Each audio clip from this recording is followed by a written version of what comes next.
రాష్ట్ర శాసనమండలి chairman స్వామిగౌడ్కు high court shock ఇచ్చింది. టీడీపీ ఎమ్మెల్సీలను టీఆర్ఎస్లో విలీనం చేస్తున్నట్టు ఇచ్చిన బులెటిన్పై వివరణ ఇవ్వాలని కోర్టు నోటిఫికేషన్ ఇచ్చింది.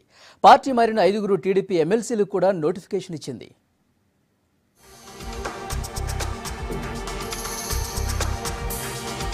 గులాబీ గూటిలో చేరిన 5 పచ్చపార్టీ ఎమ్మెల్సీల వ్యవహారం మండలి చైర్మన్ స్వామిగౌడ్ మెడకు చుట్టుకుంది.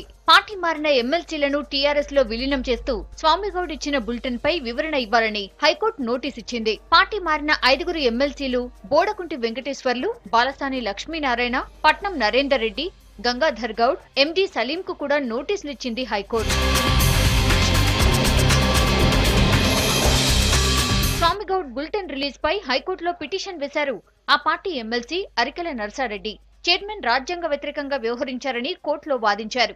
పార్టీ ఫిరాయింపుల చట్టం ప్రకారం చర్యలు తీసుకోకుండా వారిని విలీనం చేయడం కరెక్ట్ కాదన్నారు. రాజ్యాంగం ప్రకారం 10th షెడ్యూల్ కింద మాత్రమే స్పీకర్ గానీ కౌన్సిల్ చైర్మన్ గానీ ఈ అంశాలని డిసైడ్ చేయడానికి అధికారం ఉంటుంది. ముందు డిస్క్వాలిఫికేషన్ పిటిషన్ డిసైడ్ చేసిన తర్వాత ఆ మిగిలిన సభ్యులు ఎవరన్నా ఉంటే ఆ సభ్యులతో అప్పుడు మీకు మర్జర్ ఉందా లేకపోతే స్ప్లిట్ ఉందా అనేది నిర్ణయించాలే తప్ప డిస్క్వాలిఫికేషన్ పక్కన పెట్టి ఈ అంశాలను నిర్ణయించడం తప్పు అని రాజ్యాంగ ధర్మాసనం సుప్రీంకోర్టు చెప్పింది.